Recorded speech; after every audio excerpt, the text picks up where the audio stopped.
Thank you, Mr. Speaker.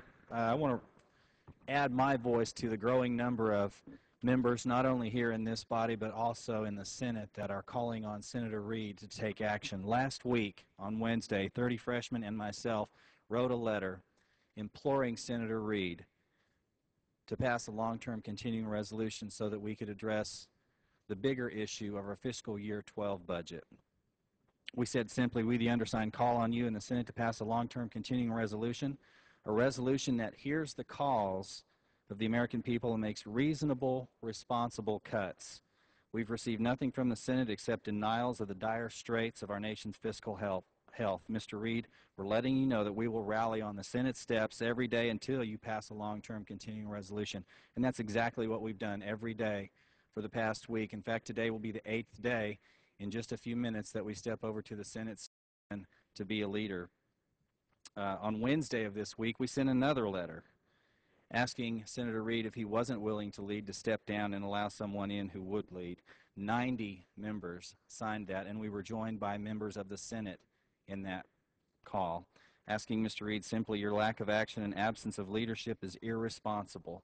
Let's take a look at the costs that we face as we are literally hours away from a government shutdown. We spend $69 billion per week in spending, of which $27 billion is borrowed. We're asking for $61 billion in cuts, 2%. Any small business that I know of in this economy, if you ask them, can you cut 5% out of your budget, and the other option is closing the doors, what do you think they're going to do?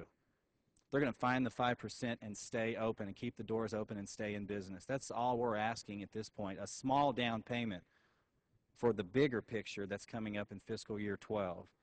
Not to mention our troops. I got a call this morning from a young sergeant with 4 children, a National Guard unit in my district that's being deployed in just weeks.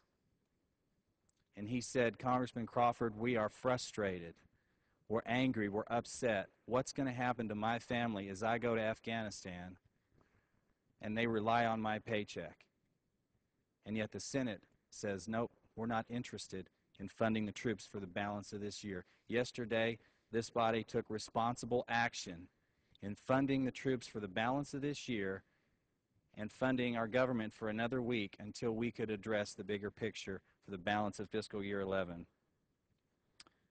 It's time for Senator Reid to lead, as his title suggests. We've passed a bill to fund the government. We're asking for leadership on the Senate side. Mr. Reid, please pass a bill. I yield back.